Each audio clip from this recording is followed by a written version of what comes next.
अगर आपने इसके पहले डे वन नहीं देखा है तो आप जरूर देखें। आप केवल ध्यान से उसे सुनेंगे तो आपका तैयारी बहुत मजबूत हो जाएगा। देखिए चलिए, किस जनजाति आज हम देखेंगे झारखंड के क्षेत्रीय राजवंश। क्या देखेंगे? झारखंड के क्षेत्रीय राजवंश और उससे संबंधित सारे के सारे प्रश्न देखेंगे।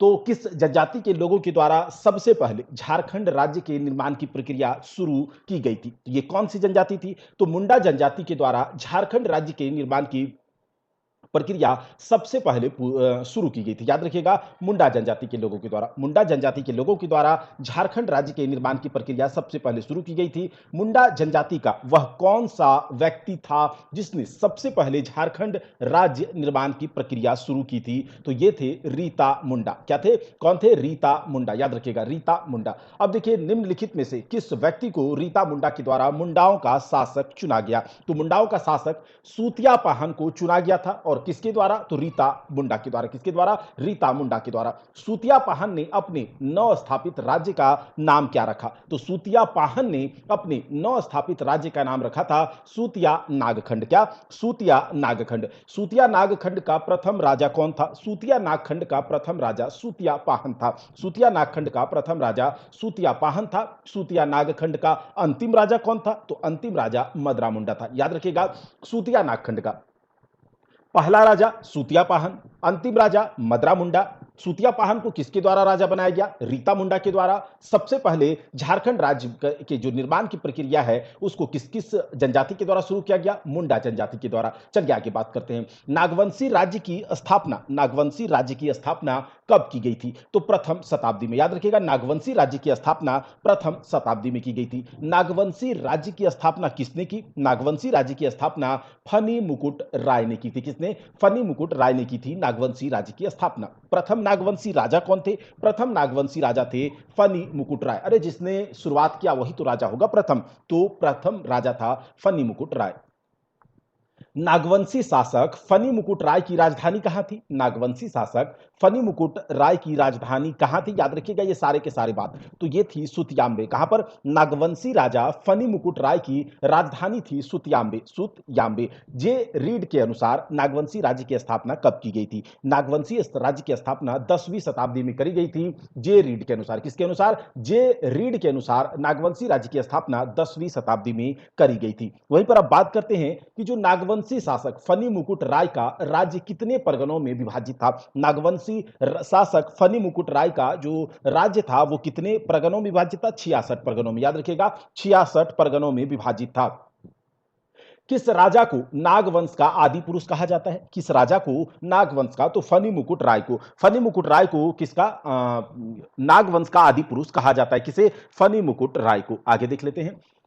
फनी मुकुट राय का विवाह यानी कि फनी मुकुट राय की जो शादी हुई थी वो किस राजघराने की राजकुमारी से हुई थी? तो याद रखिएगा, फनी मुकुट राय की शादी पंचेत राज्य के राजघराने की राजकुमारी से हुई थी। ठीक है, तो पंचेत राजघराने की राजकुमारी से फनी मुकुट राय की शादी हुई थी। फनी मुकुट राय की शादी हुई थी। पंचेत राज्य कहां पर स्थित था? पंचेत राज्य कहां पर स्थित था? तो नागवंशी राज्य, नागवंशी राज्य के पूर्व में, नागवंशी राज्य के ईस्ट साइड में पंचेत राज्य स्थित था। और नागवंशी राज्य की राजा फनी मुकुट राय की शादी पंचेत राज्य के राजकुमारी से हुई थी। फनी मुकुट राय ने पंचेत राज्य की सहायता से किस राज्य को पराजित करने में सफलता प्राप्त की थी? तो क्योंझर राज्य को। याद रखिएगा, फनी मुकुट राय ने पंचेत राज्य की सहायता से क्योंझर राज्य को पराजित करने में सफलता प्राप्त की।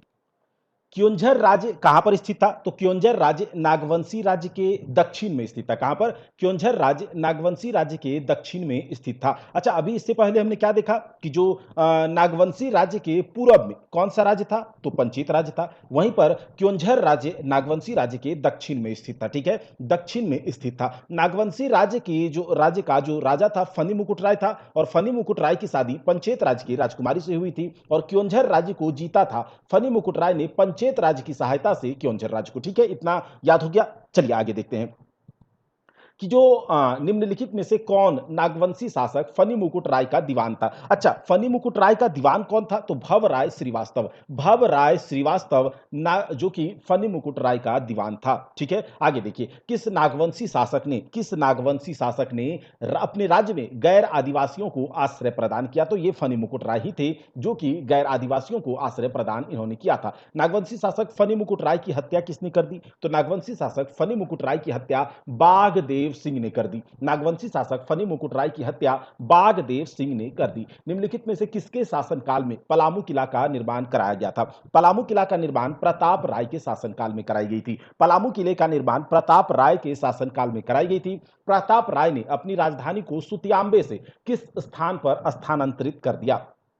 अच्छा, प्रताप राय ने अपनी राजधानी को सुतियांबे से चुटिया स्थानांतरित कर दिया। तो सबसे पहले याद रखिएगा कि सुतियांबे राजधानी नागवंशी राज्य की, ठीक है, सबसे पहला। उसके बाद प्रताप राय ने अपनी राजधानी सुतियांबे से किसको बना दिया? चुटिया को बना दिया। चलिए, अब अगला जो है कि निम्नलिखित में से किस नागवंशी राजा ने सबसे पहले कर्ण की उपाधि धारण की थी? ठीक है, तो सबसे पहले कर्ण की उपाधि धारण किया गया था भीमकर्ण, जो कि एक नागवंशी राजा था, उसके द्वारा। नागवंशी राजाओं के द्वारा धारित कर्ण की उपाधि किस राजवंश से प्रभावित थी? अच्छा, किस राजवंश से? तो याद रखिएगा कलचुरी राजवंश से। कलचुरी राजवंश से प्रभावित था नागवंशी राजाओं का कर्ण उपाधि। ठीक है, कर्ण की उपाधि। अब देखिए, बरवा की लड़ाई में सरगुजा के रक्सेल राजा को किसने पराजित किया था? अच्छा, बरवा की लड़ाई में सरगुजा के रक्सेल राजा को भीमकर्ण ने पराजित किया था। और यह भी याद रखिएगा कि सबसे पहले नागवंशी राजा जिसने कर्ण की उपाधि धारण की वो भीमकर्ण थे। और कर्ण की उपाधि किससे प्रभावित थी? तो कलचुरी राजवंश से।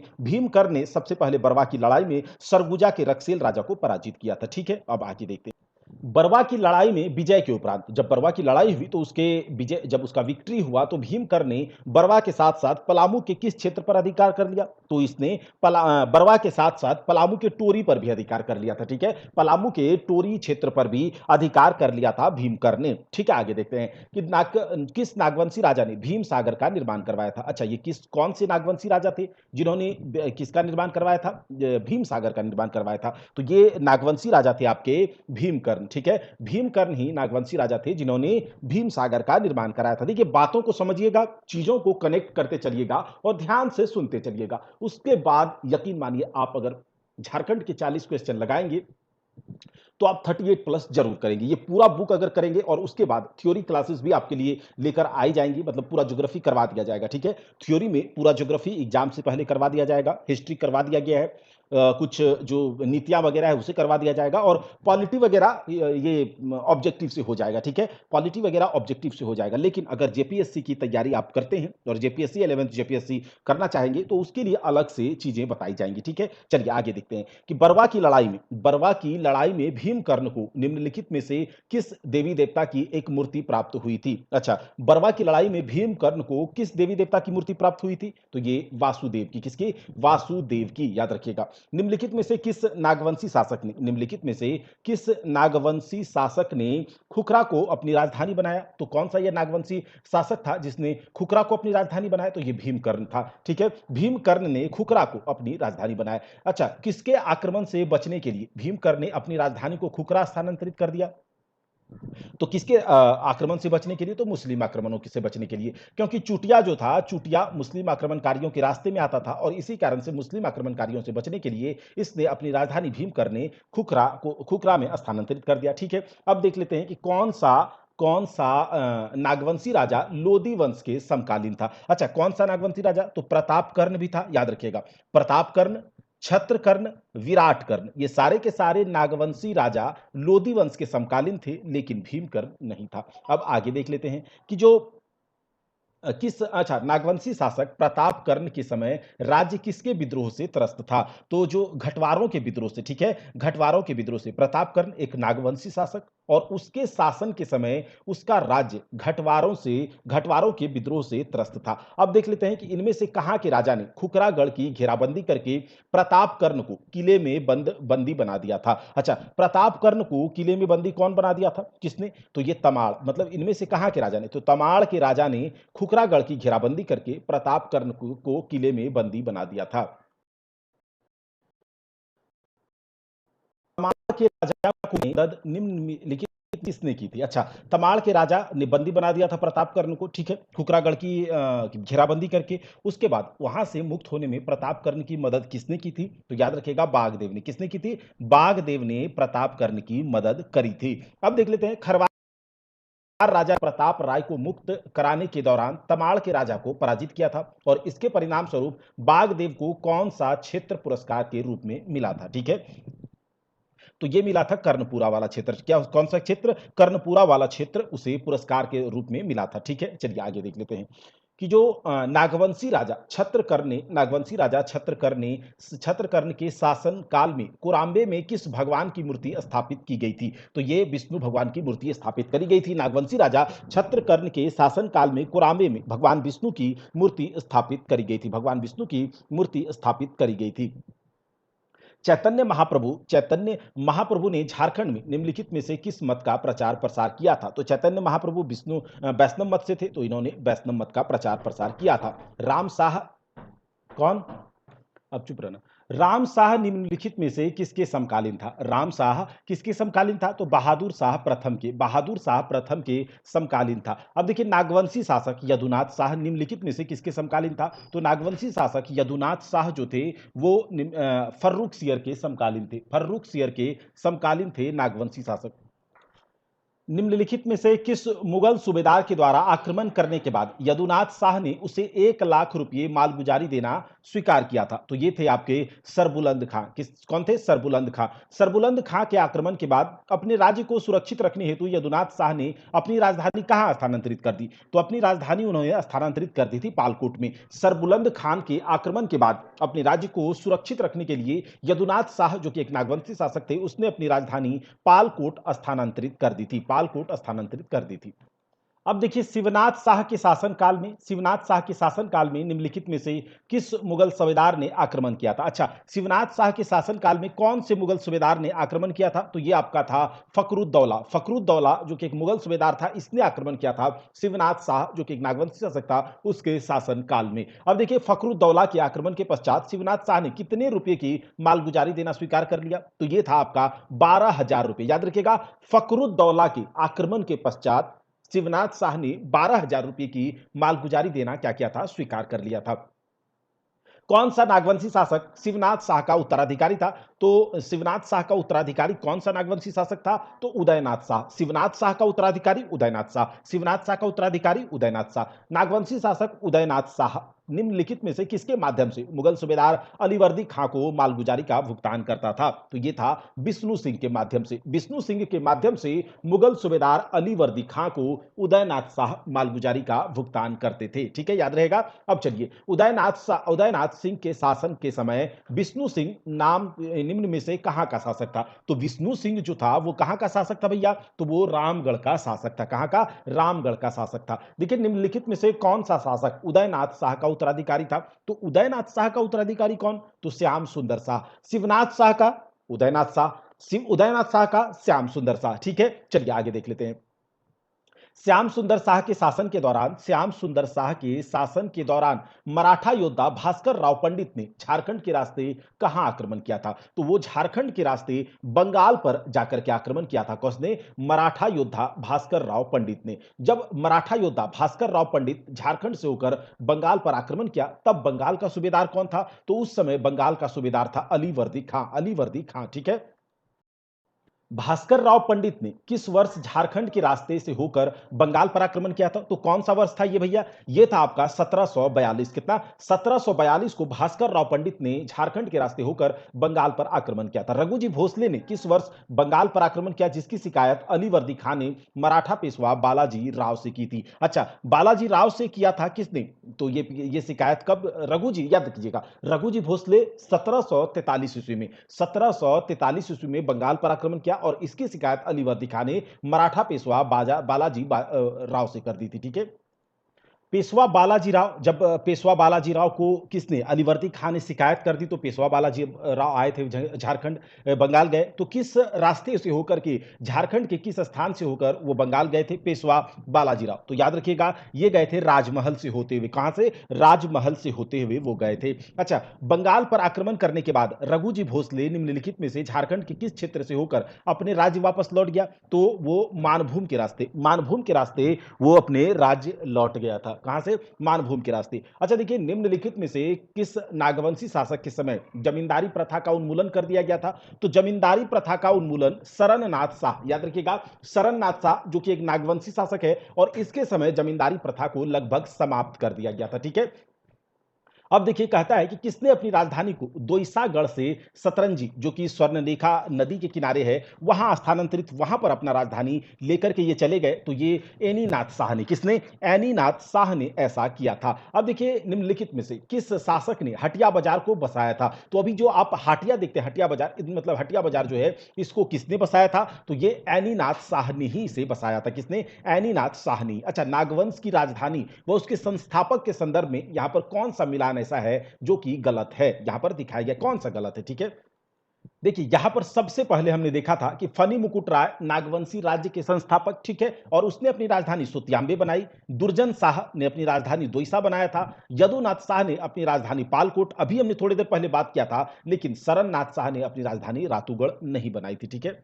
यहां पर कहा जा रहा है कि छोटा नागपुर पर शासन करने वाली नागवंशी शासकों में से कौन शामिल नहीं था? प्रतापकर्ण थे क्या? जी हां था। विराटकर्ण थे? हां थे। छत्रकर्ण थे? हां थे।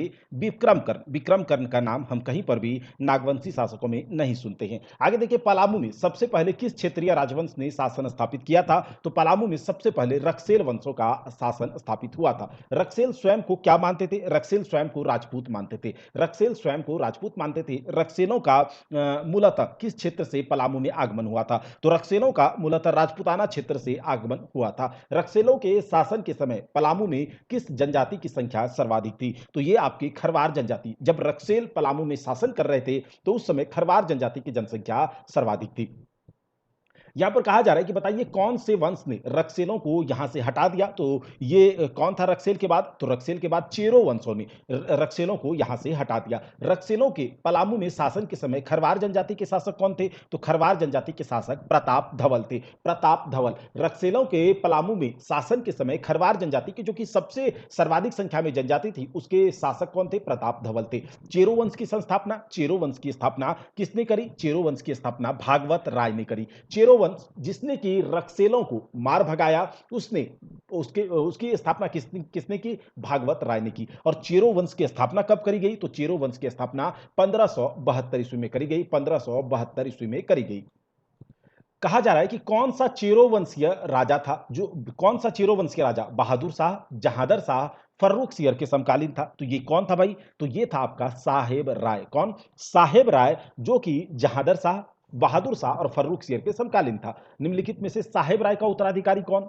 तो साहेब राय का उत्तराधिकारी थे रंजीत राय। कौन? साहेब राय। ये सब चेरो वंश के राजा थे। ठीक है। तो साहेब राय का उत्तराधिकारी थे रंजीत राय। कौन? रंजीत राय। आगे देख लेते हैं कि जो रंजीत राय के शासनकाल में बिहार का कौन सा मुगल सूबेदार पलामू आया था? तो बिहार का जो मुगल सूबेदार था सरबुलंद खां, यही रंजीत राय के शासनकाल में कहां आया था? पलामू आया था। अब देखिए, रंजीत राय ने मुगल सूबेदार सरबुलंद खां से निम्नलिखित में से किस क्षेत्र पर कब्जा कर लिया था? रंजीत राय ने मुगल सूबेदार सरबुलंद खां से कौन से किस क्षेत्र पर कब्जा कर लिया था? तो यह क्षेत्र था आपका टोरी क्षेत्र, पलामू का टोरी क्षेत्र। टोरी परगना कब तक रंजीत राय के कब्जे में रहा? तो टोरी परगना 1722 ईस्वी तक रंजीत राय के कब्जे में रहा। रंजीत राय के कब्जे में रहा। किसने रंजीत राय की हत्या करके पलामू राज्य पर कब्जा कर लिया? तो रंजीत राय पर हत्या करके जयकृष्ण राय, रंजीत राय की हत्या करके जयकृष्ण राय ने पलामू पर अधिकार जमा लिया। ठीक है। पलामू पर अधिकार। बिहार के किस सूबेदार ने 1730 ईस्वी में पलामू के चेरो राजा जयकृष्ण राय से कर वसूल किया? जयकृष्ण राय, जिसने की किसकी हत्या कर दी थी? अभी हम लोगों ने थोड़ी देर पहले देखा कि जयकृष्ण राय की हत्या जयकृष्ण राय ने रंजीत राय की हत्या कर दी, और उसके बाद 1730 ईस्वी में पलामू के चेरो राजा वही जयकृष्ण राय बने, और उससे कर वसूल किसने किया था? तो उससे कर वसूल किया था फखरुद्दौला ने। किसने? फखरुद्दौला ने। याद कीजिए हमारे साथ, बिहार के सूबेदार फखरुद्दौला ने 1730 ईस्वी में पलामू के चेरो राजा जयकृष्ण राय, जिसने की हत्या करी थी रंजीत राय की, उससे कर वसूल शुरू कर दिया। ठीक है, जयकृष्ण राय से। अब यहां पर बिहार के सूबेदार फखरुद्दौला ने चेरो राजा जयकृष्ण राय से कितना रुपए कर वसूल करना शुरू कर दिया था भाई? तो ये था आपका 5,000 रुपए। 5,000 रुपए बिहार का सूबेदार फखरुद्दौला ने चेरो राजा जयकृष्ण राय से 5,000 रुपए का कर लेना शुरू कर दिया था। कितना? 5,000 रुपए का कर लेना शुरू कर दिया था। चलिए आगे देख लेते हैं।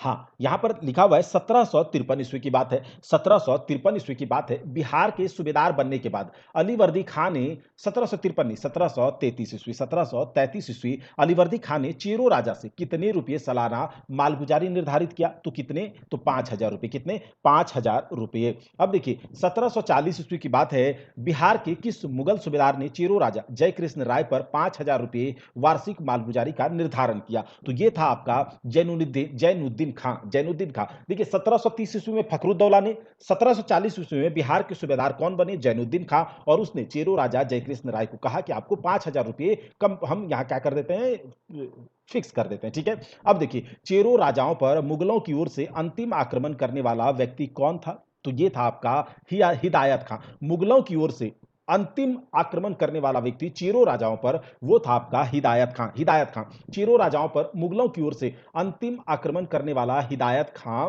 क्या था? तो वो क्या था, देख लेते हैं। जैनुद्दीन खां। जो जैनुद्दीन खां अभी हमने देखा था बिहार का सूबेदार 1740 ईस्वी में, तो जैनुद्दीन खां का सैन्य अधिकारी था कौन? हिदायत खां। कौन था? हिदायत खान। आगे देखिए कहा जा रहा है कि इनमें से कौन सा एक सिंह वंश का ग्रंथ है? अच्छा, सिंह वंश का ग्रंथ है वंश प्रभा लेखन। सिंह वंश का ग्रंथ है वंश प्रभा लेखन। वंश प्रभा लेखन। सिंह वंश की पहली शाखा की स्थापना किस सदी के प्रारंभ में की गई थी? सिंह वंश की पहली शाखा की स्थापना 8वीं सदी के प्रारंभ में की गई थी। सिंह वंश की पहली शाखा की स्थापना 8वीं सदी के प्रारंभ में की गई थी। सिंह वंश की पहली शाखा के संस्थापक कौन थे? तो सिंह वंश की पहली शाखा के संस्थापक थे काशीनाथ सिंह। काशीनाथ सिंह थे सिंह वंश की पहली शाखा के संस्थापक। सिंह वंश की पहली शाखा में कितने राजाओं ने शासन किया? तो इतने 13 राजाओं ने सिंह वंश में, सिंह वंश की पहली शाखाओं में 13 राजाओं ने शासन किया था। 13 राजाओं ने शासन किया था। सिंह वंश की पहली शाखा का शासन कब तक जारी रहा? तो सिंह वंश की पहली शाखा का शासन जारी रहा था 13वीं सदी के प्रारंभ तक। मतलब 8वीं सदी से स्टार्ट हुआ, 13वीं सदी के प्रारंभ तक, मतलब लगभग 500 साल तक इसका शासन रहा था पहली शाखा का। अच्छा, दूसरी शाखा की स्थापना कब की गई? दूसरी शाखा की स्थापना 1205 यानी कि 13वीं सदी में करी गई। 13वीं सदी के प्रारंभ में सिंह वंश की दूसरी शाखा का स्थापना करी गई थी, करा गया था। ठीक है, आगे देख लेते हैं। सिंह वंश की दूसरी शाखा का स्थापना किसके द्वारा किया गया था? तो सिंह वंश की दूसरी शाखा का स्थापना दर्प नारायण सिंह के द्वारा करी गई थी। दर्प नारायण सिंह के द्वारा। सिंह वंश की दूसरी शाखा के दूसरे शासक, अच्छा, सिंह वंश की दूसरी शाखा के दूसरे शासक, पहले शासक तो दर्प नारायण सिंह हो गए और दूसरे शासक थे युधिष्ठिर। सिंह वंश की दूसरी शाखा के दूसरे शासक युधिष्ठिर। सिंह वंश की दूसरी शाखा के संस्थापक दर्प नारायण सिंह। कब हुआ इसका संस्थापना? तो ये 1205 ईस्वी में। चलिए आगे देख लेते हैं। युधिष्ठिर जो कि सिंह वंश की दूसरी शाखा के दूसरे शासक थे, उसने किस वर्ष सिंह वंश का शासन अपनी हाथों में लिया था? तो ये 1262 ईस्वी में। कितने में? 1262 ईस्वी में। युधिष्ठिर के बाद सिंह वंश का शासक कौन बना? युधिष्ठिर के बाद सिंह वंश का शासक काशीराम सिंह बना था। युधिष्ठिर के बाद सिंह वंश का शासक कौन बना था? काशीराम सिंह। ठीक है, काशीराम सिंह बना था। काशीराम सिंह किसके समकालीन था? काशीराम सिंह किसके समकालीन था? तो काशीराम सिंह बहादुर शाह प्रथम के समकालीन था। याद रखिएगा, काशीराम सिंह बहादुर शाह प्रथम के समकालीन था। काशीराम सिंह ने अपनी राजधानी किस स्थान पर बनाई थी? काशीराम सिंह ने अपनी राजधानी पोरहाट में बनाई थी। काशीराम सिंह ने अपनी राजधानी पोरहाट में बनाई थी। अब आगे देख लेते हैं। काशीराम सिंह के बाद सिंह वंश की गद्दी पर कौन बैठा? काशीराम सिंह के बाद सिंह वंश की गद्दी पर बैठने वाले थे अच्युत सिंह। कौन? काशीराम सिंह के बाद सिंह वंश की गद्दी पर अच्युत सिंह बैठे। सिंह वंश की कुल देवी कौन थी? सिंह वंश की कुल देवी थी पौरी देवी। सिंह वंश की कुल देवी थी पौरी देवी। सिंह वंश के किस राजा के द्वारा सिंह वंश की कुल देवी पौरी देवी की प्राण प्रतिष्ठा की गई थी? तो यह करा गया था अच्युत सिंह के द्वारा। अच्युत सिंह के द्वारा। सिंह वंश के किस राजा को बनारस की तीर्थ यात्रा से लौटने के क्रम क्रम में एक मुसलमान द्वारा पकड़ लिया गया था और बाद में अपने 32 अनुयायियों के साथ उसे छोड़ दिया गया था। तो ये थे आपके अर्जुन सिंह प्रथम, सिंह वंश के राजा थे अर्जुन सिंह प्रथम, और बनारस की तीर्थ यात्रा से ये लौट रहे थे। उस समय एक मुसलमान के द्वारा उसे पकड़ लिया गया था और बाद में 32 फॉलोवर्स के साथ उसे छोड़ भी दिया गया था। तो ये याद रखिएगा, अर्जुन सिंह प्रथम था। ठीक है, अब बनारस की तीर्थ यात्रा से लौटने के क्रम में एक मुसलमान अर्जुन सिंह प्रथम को पकड़कर किस स्थान पर लेकर गया था? तो ये कटक लेकर के गया था। कहां पर? कटक लेकर के गया था। अब देखिए, अर्जुन सिंह प्रथम के बाद सिंह वंश का शासक कौन बना? तो अर्जुन सिंह प्रथम के बाद सिंह वंश का शासक बनने वाले थे जगन्नाथ सिंह द्वितीय। जगन्नाथ सिंह द्वितीय अर्जुन सिंह प्रथम के बाद सिंह वंश के शासक बने थे। जगन्नाथ सिंह द्वितीय सिंह वंश का शासक था कितनावा, मतलब कौन से नंबर का ये शासक था? तो ये था आपका 13वें नंबर का। कितने नंबर का? 13वें नंबर का शासक था जगन्नाथ सिंह द्वितीय, सिंह वंश का 13वें नंबर का शासक था। और जगन्नाथ सिंह किसके बाद बने थे? तो अर्जुन सिंह प्रथम के बाद। अर्जुन सिंह प्रथम को एक मुसलमान के द्वारा बनारस की तीर्थ यात्रा से लौटने के समय उसे पकड़ लिया गया था और कटक में लेकर जाया गया था। बस आपको इतना ही याद रखना, इंपॉर्टेंट है। सिंह वंश के किस शासक के उत्पीड़न से तंग आकर जनजाति के लोगों ने विद्रोह कर दिया था? तो ये कौन थे? जगन्नाथ सिंह द्वितीय। अभी हमने जिसके बारे में देखा था, जगन्नाथ सिंह द्वितीय के उत्पीड़न से, मतलब ये बहुत ज्यादा क्रूर शासक था और इसके उत्पीड़न से तंग आकर भुइया जनजाति के लोगों ने विद्रोह कर दिया था। अब देखिए, सिंह वंश के किस राजा ने विक्रम सिंह को 12 गांवों का एक जागीर दिया, जिसे सिंहभूम पीर भी कहा जाता है? तो ये कौन से राजा थे? तो ये थे आपके अर्जुन सिंह द्वितीय ने। सिंह वंश के अर्जुन सिंह द्वितीय ने विक्रम सिंह को 12 गांवों का एक जागीर दिया, जिसे कि सिंहभूम पीर कहा जाता था। विक्रम सिंह कौन था भाई? तो विक्रम सिंह था अर्जुन सिंह द्वितीय का चाचा। कौन था? अर्जुन सिंह द्वितीय का चाचा। और अर्जुन सिंह द्वितीय ने विक्रम सिंह को 12 गांव दिए थे, जिसे कि सिंहभूम पीर भी कहा जाता है। विक्रम सिंह ने सिंहभूम पीर का विस्तार करने के बाद इसकी राजधानी कहां पर स्थापित की थी? तो विक्रम सिंह, जो कि अर्जुन सिंह द्वितीय के चाचा थे, और इसने सिंहभूम पीर का विस्तार करने लगा, क्योंकि कोई भी शासक होता था, जब अपना उसको कोई राज्य मिलता था तो आसपास के एरिया में क्या करता था कि वो अपना थोड़ा सा प्रशासन जो है बढ़ाने की कोशिश करता था। और उसी समय विक्रम सिंह को जब दिया गया सिंहभूम पीर, 12 गांव जो दिए गए थे, तो उसके शासन को उसके विस्तार करने के दरम्यान में जब विस्तार कर लिया, तो उसकी राजधानी उसने कहां पर बनाई थी? तो ये बनाया था सरायकेला। कहां पर? सरायकेला में बनाया था। विक्रम सिंह ने इनमें से किस क्षेत्र पर कब्जा करके अपनी सीमा का विस्तार किया था? अच्छा, यहां पर यह बताना है कि बताइए कौन से क्षेत्र पर कब्जा किया था? तो कांडू, बंकसाई, गम्हरिया, ये सारे के सारे क्षेत्रों पर विक्रम सिंह ने अपना कब्जा किया और अपनी सीमा का विस्तार किया था, अपनी बॉर्डर का इसने विस्तार किया था, एक्सपेंड किया था अपने आप को, कुल मिलाकर बात करें तो। अर्जुन सिंह द्वितीय का उत्तराधिकारी कौन था? अर्जुन सिंह द्वितीय का उत्तराधिकारी था अमर सिंह। कौन? अर्जुन सिंह द्वितीय का उत्तराधिकारी, यानी कि इसके बाद के राजा कौन थे? अमर सिंह थे। जगन्नाथ सिंह चतुर्थ के शासनकाल में पोरहाट क्षेत्र में निम्नलिखित में से किस जनजाति के लोगों ने उपद्रव किया था? तो ये आपके थे कौन? हो जनजाति तथा कोल जनजाति के, हो जनजाति तथा कोल जनजातियों के लोगों के द्वारा उपद्रव किया गया था जगन्नाथ सिंह चतुर्थ के शासनकाल में पोरहाट क्षेत्र में। याद रखिएगा, ठीक है। अब क्योंकि आपको क्लास में ही सारी की सारी बातों को याद करना है, एक दो बार आप इसे देखेंगे और उसके बाद जब स्पीड बढ़ा करके दोगुना स्पीड में देखेंगे, उसके बाद झारखंड जीके से आप हो आदिवासियों के उपद्रव को कंट्रोल करने के लिए जगन्नाथ सिंह चतुर्थ ने निम्नलिखित में से कहां के राजा से मदद मांगी थी? तो यह था आपके छोटा नागपुर खास के नागवंशी राजा से मदद मांगा गया था। ठीक है, छोटा नागपुर खास के। अब देखिए, कहा जा रहा है कि हो आदिवासियों के उपद्रव को नियंत्रित करने हेतु जगन्नाथ सिंह चतुर्थ ने किस नागवंशी राजा से मदद मांगी थी?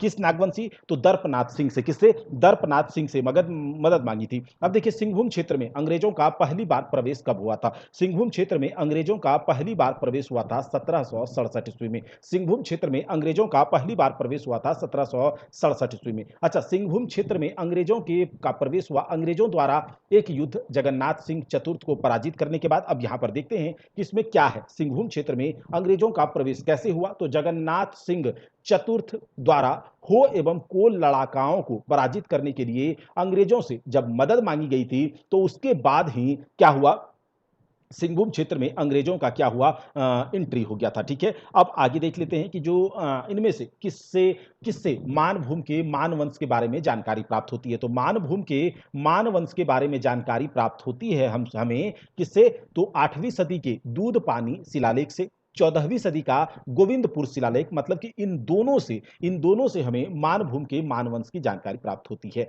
14वीं सदी का गोविंदपुर शिलालेख का निर्माण किसने किया था?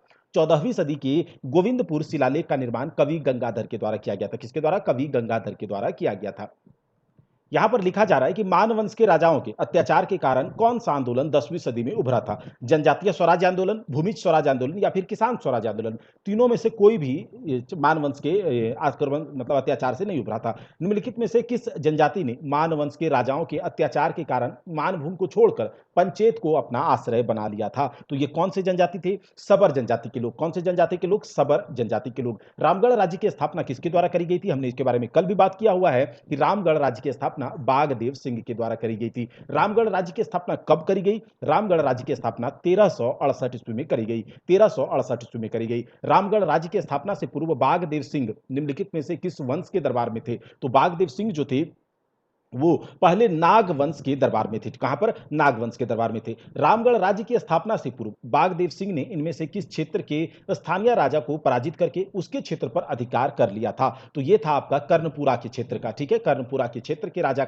को पराजित करके वहां पर अधिकार कर लिया था। ठीक है, आगे देखिए, इनमें से किस राजा के शासनकाल में रामगढ़ राज्य का सर्वाधिक उत्कर्ष हुआ था? अच्छा, रामगढ़ राज्य का सर्वाधिक उत्कर्ष जो देखने को मिलता है वो दलेल सिंह, ठीक है, जो कि रामगढ़ के किस राजा के शासनकाल में रामगढ़ राज्य का सर्वाधिक उत्कर्ष हुआ था, यानी कि जो ग्रो किया था वो दलेल सिंह। और बागदेव सिंह तो रामगढ़ राज्य की स्थापना ही किया था इसने। ठीक है, अच्छा आगे देखते हैं कि दलेल सिंह ने रामगढ़ राज्य पर शासन कब से कब तक किया था? तो दलेल सिंह ने रामगढ़ राज्य पर शासन किया 1667 से 1724 ईस्वी, यानी कुल मिलाकर यहां पर देखा जाए तो लगभग जो है कितना 30 और 25 तो 55 साल तक लगभग क्या किया? 55-56 साल तक यहां पर इसने शासन किया था। ठीक है, आगे देख लेते हैं।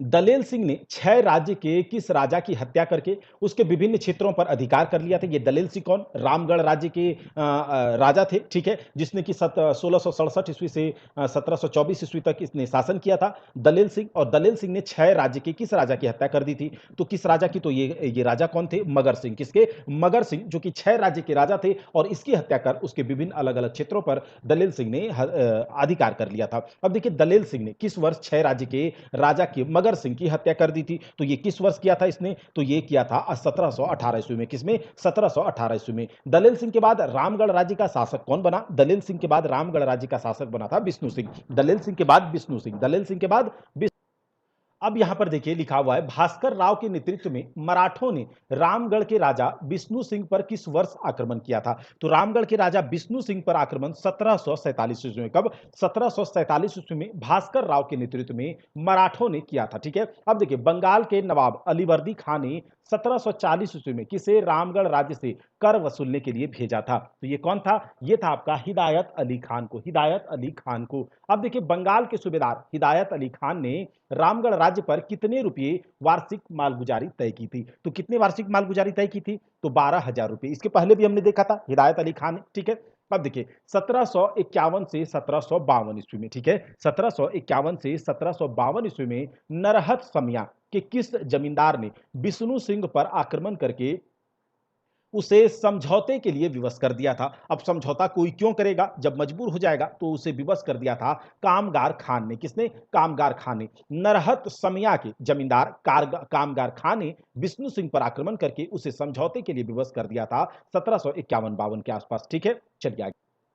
बंगाल के किस शासक ने 1763 ईस्वी में रामगढ़ के राजा विष्णु सिंह को पराजित करने हेतु सेना भेजी थी? अच्छा, बंगाल के किस शासक ने 1763 ईस्वी में रामगढ़ के राजा विष्णु सिंह को पराजित करने के लिए सेना भेजी थी? तो ये था आपका मीर कासिम। के मीर कासिम था। देखिए आगे देखिए, 1763 ईस्वी में मीर कासिम ने निम्नलिखित में से किसके नेतृत्व में रामगढ़ राज्य पर आक्रमण करने के लिए सेना भेजी थी? तो ये आपका था मरकत खान और असदुल्लाह खान के नेतृत्व में। दोनों के नेतृत्व में मीर कासिम ने 1763 ईस्वी में रामगढ़ राज्य पर आक्रमण करने के लिए भेजा था। अब देखिए, विष्णु सिंह के बाद रामगढ़ राज्य का शासक कौन बना? विष्णु सिंह के बाद रामगढ़ राज्य का शासक बना मुकुंद सिंह। याद कीजिए मेरे साथ, विष्णु सिंह के बाद मुकुंद सिंह। विष्णु सिंह के बाद मुकुंद सिंह। रामगढ़ राज्य की प्रथम राजधानी कहां थी? रामगढ़ राज्य की प्रथम राजधानी थी सिसिया। रामगढ़ राज्य की प्रथम राजधानी थी सिसिया और रामगढ़ राज्य की अंतिम राजधानी कहां थी? तो रामगढ़ राज्य की अंतिम राजधानी थी पद्मा। रामगढ़ राज्य की अंतिम राजधानी थी पद्मा। रामगढ़ राज्य की राजधानी और उसके संस्थापक के संबंध में नीचे कौन सा गलत है? तो यहां पर देख लेते हैं, यहां पर कौन सा गलत है। तो सिसिया यानी कि अब यहां से हम देखते हैं कि सिसिया बागदेव सिंह। अब हमने देखा कि रामगढ़ राज्य की प्रथम राजधानी कहां पर थी? सिसिया थी और बागदेव सिंह ही रामगढ़ राज्य का स्थापना किया था। तो प्रथम राजधानी सिसिया, तो ये सही है। हेमंत सिंह ने रामगढ़ की राजधानी बादम बनाई थी। तेज सिंह ने इचाक और दलेर सिंह, ये गलत है क्योंकि दलेल सिंह बीच में ही आता है, तो दलेल सिंह पदमा नहीं था। ठीक है, अब आगे देखते हैं। दलेल सिंह के शासन काल में रामगढ़ की राजधानी कहां थी? दलेल सिंह के शासन काल में रामगढ़ की राजधानी रामगढ़ ही थी। तो पदमा जो यहां पर दिया गया है वो गलत है। ठीक है, और रामगढ़ की अंतिम राजधानी थी पदमा। ठीक है, और पहली राजधानी सिसिया। रामगढ़ राज्य की अंतिम राजधानी पदमा और पहली राजधानी सिसिया। हेमंत सिंह ने बादम स्थानांतरित किया, बागदेव सिंह ने सिसिया बनाया, तेज सिंह ने इचाक और दलेल सिंह ने रामगढ़ ही बनाया। किसने? रामगढ़ राज्य को कब समाप्त कर दिया गया था? रामगढ़ राज्य को समाप्त कर दिया गया था 1955 ईस्वी में। 1955 ईस्वी में समाप्त कर दिया गया था।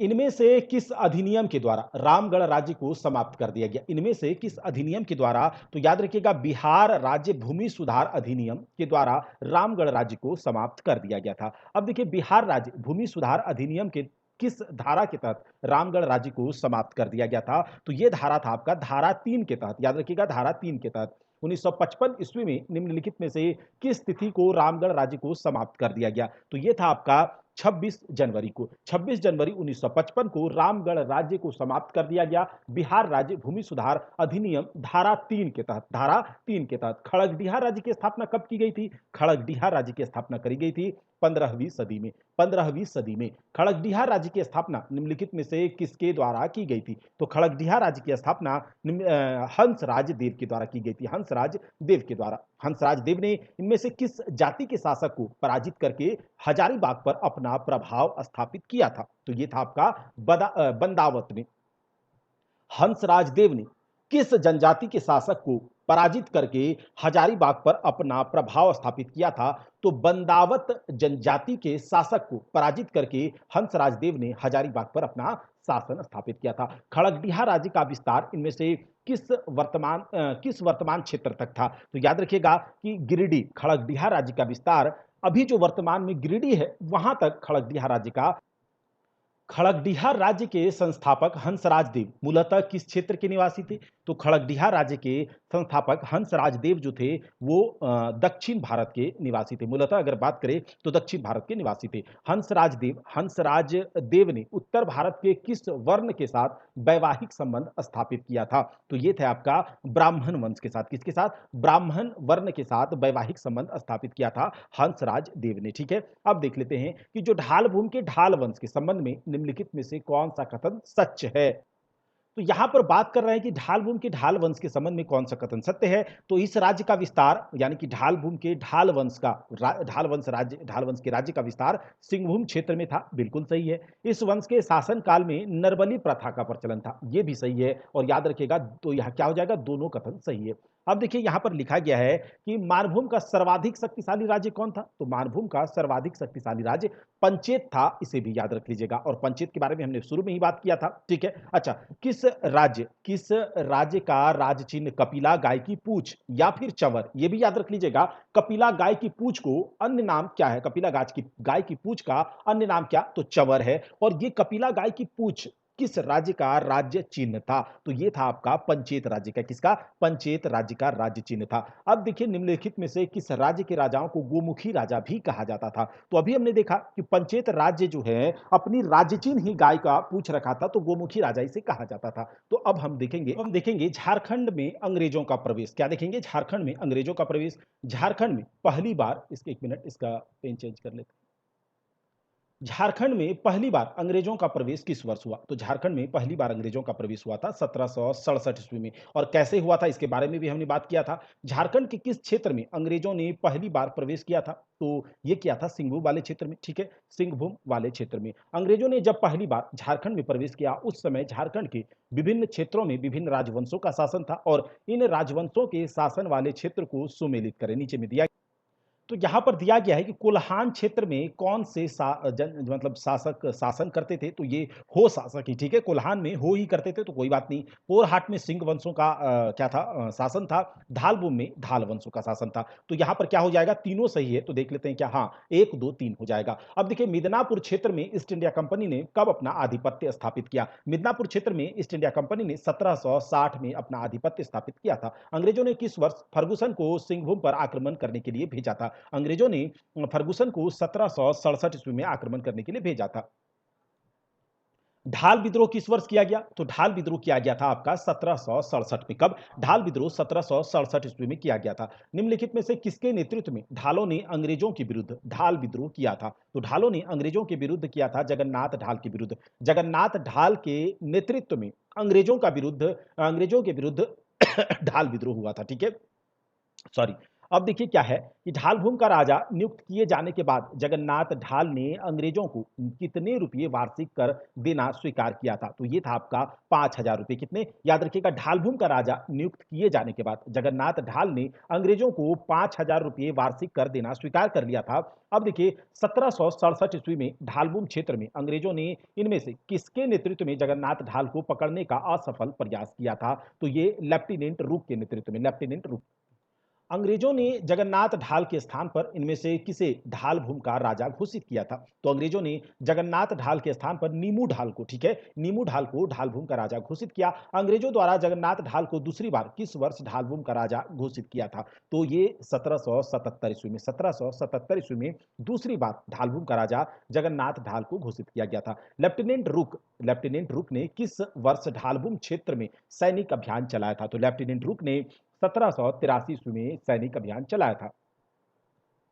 1800 ईस्वी में ढालभूम का वार्षिक कर कितने रुपये तय किया गया था, 1800 ईस्वी में ढालभूम का वार्षिक कर 4267 रुपये 4267 रुपीस किया गया था तय, ठीक है। अब देखिए 1767 ईस्वी में पोरहाट के राजा जगन्नाथ सिंह चतुर्थ ने किसके विरुद्ध अंग्रेजों से सहायता मांगी, ठीक है, याद रखिएगा कि 1767 ईस्वी में पोरहाट के राजा जगन्नाथ सिंह चतुर्थ ने किसके विरुद्ध अंग्रेजों से सहायता मांगी, जिसे अंग्रेजों ने अस्वीकृत कर दिया था, तो ये था शिवनाथ सिंह के विरुद्ध। किसके विरुद्ध, शिवनाथ सिंह के विरुद्ध। पोरहाट के राजा जगन्नाथ सिंह द्वारा 1767 ईस्वी में सहायता मांगने पर अंग्रेजों ने सहायता देने से मना कर दिया था। क्यों, ऐसा क्यों किया था, तो ये ऐसा इसीलिए किया था क्योंकि अंग्रेज जो थे उस समय कटक के मामले में व्यस्त थे, अंग्रेज जो थे उस समय कटक के मामले में व्यस्त थे। 1773 ईस्वी की बात करते हैं। 1773 ईस्वी में अंग्रेज अधिकारी ने किस किस अंग्रेज अधिकारी ने कंपनी के व्यापारिक लाभ के लिए पोरहाट के राजा से एक समझौता किया था, ठीक है, और किया था कि पोरहाट का राजा कंपनी क्षेत्र के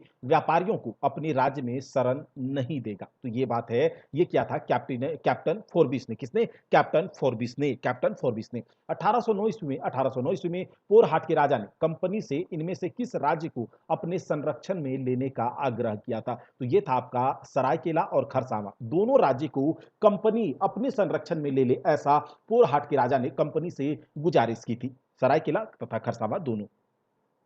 इनमें से किस युद्ध के बाद अंग्रेजों ने सिंहभूम क्षेत्र को कंपनी के नियंत्रण में लाने का निर्णय किया, अच्छा, किस युद्ध के बाद अंग्रेजों ने सिंहभूम क्षेत्र को कंपनी के कंट्रोल में लाने का निर्णय किया, तो यह था आपका तृतीय आंग्ल मराठा युद्ध के बाद। किसके बाद, तृतीय आंग्ल मराठा युद्ध के बाद, ठीक है। अब कह रहा है कि 1 फरवरी 1820 को पोरहाट के किस राजा ने कंपनी की अधीनता स्वीकार कर ली। अच्छा, 1 फरवरी 1820 को कंपनी के पोरहाट के घनश्याम सिंह ने कंपनी की अधीनता स्वीकार कर ली। 1 फरवरी 1820 को किस अंग्रेज अधिकारी के साथ बातचीत के बाद पोरहाट के राजा ने कंपनी की अधीनता स्वीकार की थी, तो कैप्टन रसेल। अब देखिए 1820 ईस्वी में अंग्रेजों के द्वारा पोरहाट के राजा घनश्याम सिंह को अपने अधीन लाने का इनमें से कौन सा उद्देश्य था, अच्छा, कौन सा उद्देश्य था कि घनश्याम सिंह को कंट्रोल में लाया जाए, ठीक है, तो यह था आपका कोल विद्रोहियों पर एक तो नियंत्रण स्थापित करना, दूसरा सिंहभूम क्षेत्र पर नियंत्रण स्थापित करना, तीसरा संबलपुर और बनारस के बीच एक संपर्क स्थापित करने के लिए, क्योंकि संबलपुर उड़ीसा में, बनारस इधर यूपी के साइड में, संबलपुर उड़ीसा और बनारस यानी कि यूपी, और दोनों के बीच में पड़ जाता था आपका झारखंड वाला क्षेत्र, तो दोनों के बीच संपर्क स्थापित करने के लिए सिंहभूम वाले क्षेत्र को ये क्या करना चाहता था, अपने बस में लाना चाहता था। इसका मतलब है कि पूरे के पूरे सभी हो जाएंगे, ठीक है। अब देखते हैं कि 1820 ईस्वी में पोरहाट के राजा घनश्याम सिंह के द्वारा अंग्रेजों की अधीनता स्वीकार करने के पीछे इनमें से कौन सा उद्देश्य था? तो ये देखिए इनमें से कौन सा उद्देश्य था? एक तो सरायकेला खरसावां पर प्रभाव स्थापित करना, दूसरा सरायकेला राज्य से अपनी कुल देवी की मूर्ति वापस पाना, तीसरा कंपनी के सहयोग से लोगों पर अपनी सत्ता स्थापित करना। तो ये सारे के सारे कारण थे जिसके कारण पोरहाट के राजा घनश्याम सिंह ने अंग्रेजों की अधीनता स्वीकार कर ली। ठीक है, ये सारे के सारे कारण थे। अब देखते हैं पोरहाट राज्य की कुल देवी कौन थी? पोरहाट के राज्य की कुल देवी थी पौरी देवी। पोरहाट राज्य की कुल देवी थी पौरी देवी। और इनमें से किस अंग्रेज अधिकारी के द्वारा दबाव बनाए जाने पर सरायकेला के कुंवर अजम्बर सिंह ने पोरहाट के राजा को पौरी देवी की मूर्ति वापस लौटा दी थी? तो ये थे आर डब्ल्यू गिलबर्ट जो कि एक अंग्रेज अधिकारी थे और इसके दबाव बनाने पर सरायकेला के कुंवर अजम्बर सिंह ने पोरहाट के राजा को पौरी देवी की मूर्ति वापस लौटा दी। ठीक है,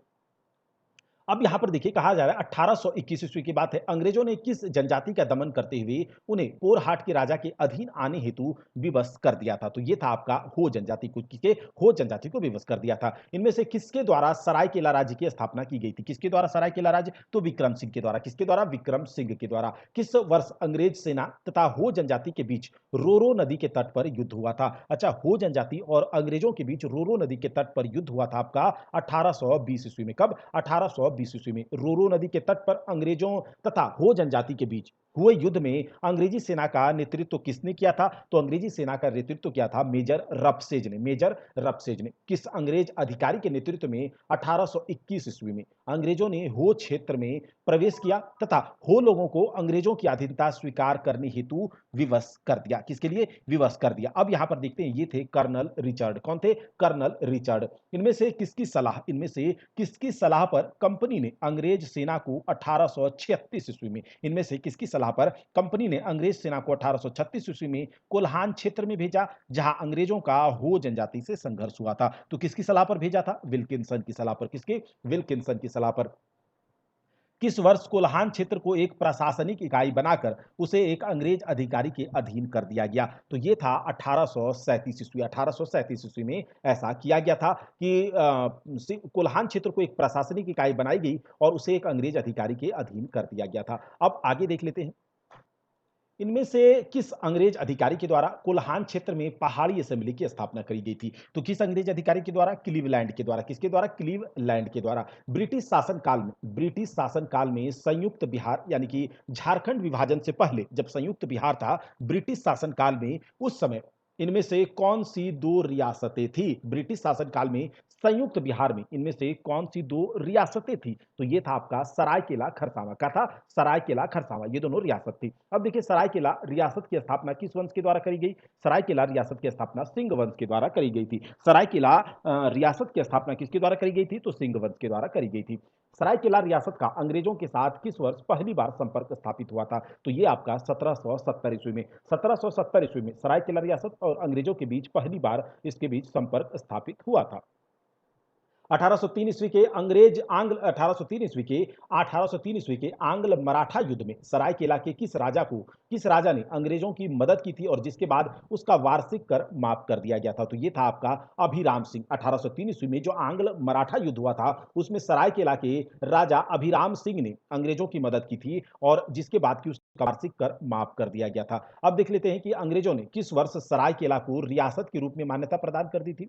तो ये था आपका किस वर्ष? तो ये 1899 ईस्वी में। कब? 1899 ईस्वी में अंग्रेजों ने सरायकेला को रियासत के रूप में मान्यता दे दी थी। अब 1770 ईस्वी की बात है। उस समय पलामू के किस शासक ने रंका के ठकुराई सैनाथ सिंह की हत्या करवा दी थी? तो ये था जयकृष्ण राय। किसने? जयकृष्ण राय ने। 1770 ईस्वी में पलामू के जयकृष्ण राय जो कि एक चिरो वंश के शासक थे, पलामू के जयकृष्ण राय ने रंका के ठकुराई सैनाथ सिंह की हत्या करवा दी थी। ठीक है, अब देखिए सैनाथ सिंह की हत्या का प्रतिशोध बदला लेने के लिए जयनाथ सिंह ने इनमें से किससे सहयोग मांगा था? तो ये चित्रजीत राय के सहयोग मांगी थी। सैनाथ सिंह की हत्या जब कर दी गई किसके द्वारा? जयकृष्ण राय के द्वारा। तो उसका बदला लेने के लिए जयनाथ सिंह ने चित्रजीत राय से क्या किया था? सहयोग मांगा था चित्रजीत राय से। जयनाथ सिंह ने इनमें से किस लड़ाई में चित्रजीत राय के सहयोग से जयकृष्ण राय की हत्या कर दी और पलामू किले पर अधिकार कर लिया था। तो ये था आपका चेतमा की लड़ाई। किसमें? चेतमा की लड़ाई में क्या हुआ? जयनाथ सिंह, जो कि सैनाथ सिंह की हत्या का प्रतिशोध लेना चाहता था, किससे? जयकृष्ण राय से। और जयनाथ सिंह ने चित्रजीत राय के सहयोग मांगा और दोनों ने मिलकर के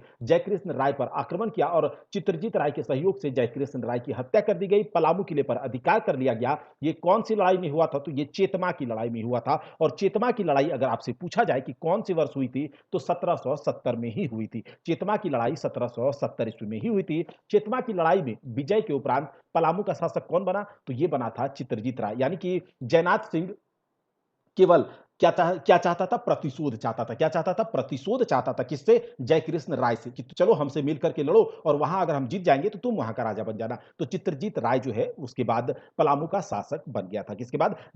चेतमा की लड़ाई के बाद 1770 ईस्वी में। अब देखिए, चेतमा की लड़ाई में विजय के बाद पलामू का दीवान कौन बना? तो पलामू का दीवान बना था जयनाथ सिंह। मतलब कि जयनाथ सिंह दीवान बन गया और शासक कौन बना? चित्रजीत राय बना। चित्रजीत राय के शासनकाल में उसके किस समर्थक ने पटना जाकर कंपनी से चित्रजीत राय के स्थान पर गोपाल राय को पलामू का राजा बनाने की अपील की थी? तो ये था उदवंत राय अखौरी। उदवंत राय अखौरी चित्रजीत राय की जगह पर वो गोपाल राय को शासक बनाना चाहता था। तो ये कौन थे? उदवंत राय अखौरी। उदवंत राय अखौरी। चलिए आगे देख लेते हैं कि 1771 ईस्वी में किस अंग्रेज अधिकारी ने पलामू के राजा चित्रजीत राय को पराजित कर पलामू पर अधिकार कर लिया? तो ये आपका था कौन? कैमक। ठीक है, कैमक जो कि एक अंग्रेज अधिकारी था। अब कौन? अखौरी गया कहां पर कि चलिए जाइए चित्रजीत राय को हराइए और उसकी जगह पर गोपाल राय को बना दिया जाए वहां का शासक। तो 1771 ईस्वी में कैमक उस पर आक्रमण करता है और चित्रजीत राय को पराजित करके पलामू पर अधिकार।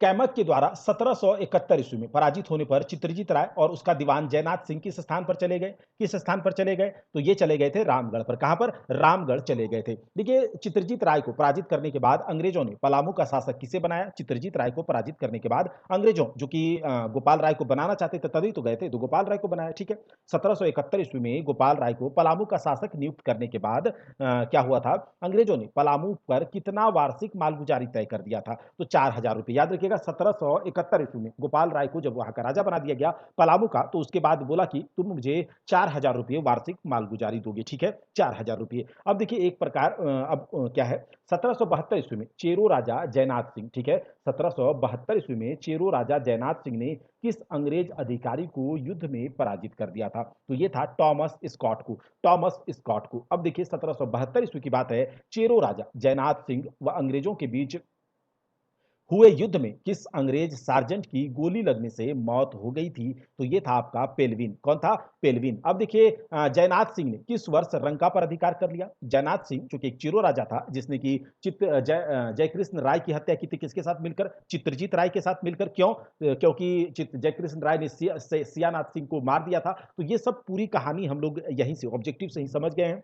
जयनाथ सिंह ने किस वर्ष रंका पर अधिकार कर लिया? तो वो किया था 1772 ईस्वी में। 1771 ईस्वी में अंग्रेजों के छोटा नागपुर में प्रवेश के समय यहाँ का राजा कौन था? तो यहाँ का राजा था दर्पनाथ सिंह। दर्पनाथ सिंह। 1771 ईस्वी में दर्पनाथ सिंह ने पटना काउंसिल को कितना रुपये वार्षिक मालगुजारी देना स्वीकार कर लिया था? तो 12,000 रुपये। 12,000 रुपये। अंग्रेजों ने रामगढ़ के राजा मुकुंद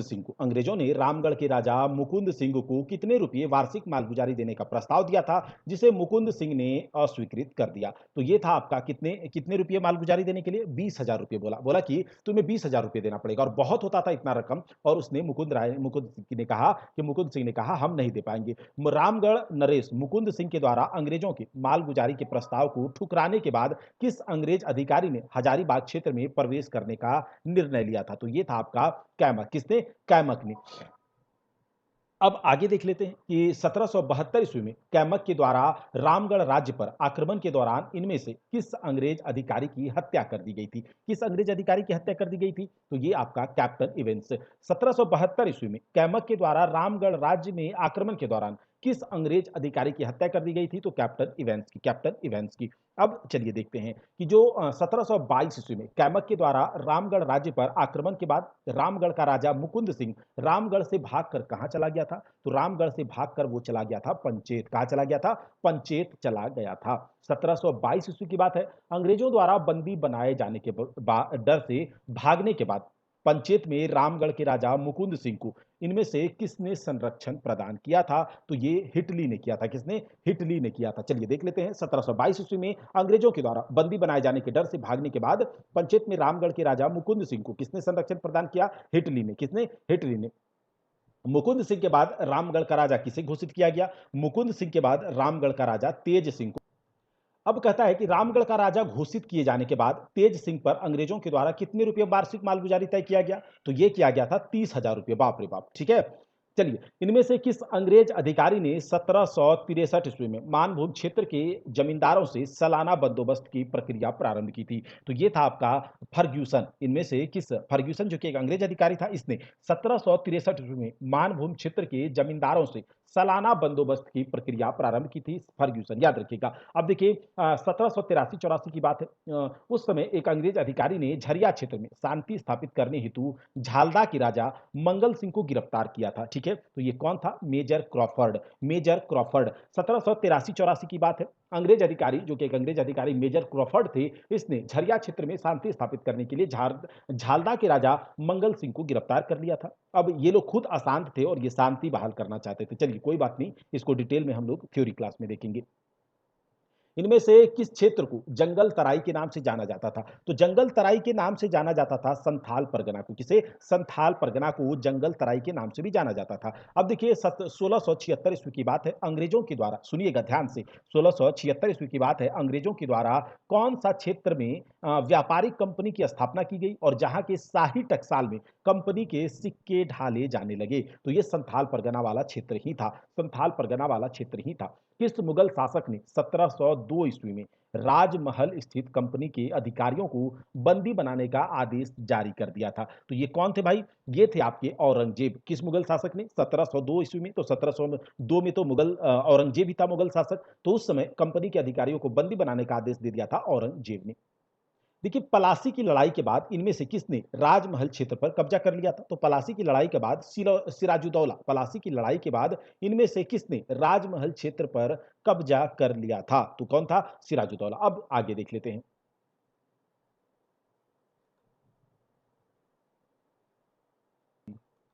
किस अंग्रेज अधिकारी के नेतृत्व में 1763 में अंग्रेजों ने राजमहल क्षेत्र पर अधिकार कर लिया था? तो राजमहल क्षेत्र पर अधिकार किया था मेजर एडम्स के नेतृत्व में 1763 में। मीर कासिम ने 1763 ईस्वी में इनमें से किस क्षेत्र में अंग्रेजों के साथ युद्ध किया था? तो अंग्रेजों के साथ युद्ध किया था राजमहल क्षेत्र में। ठीक है, राजमहल क्षेत्र में।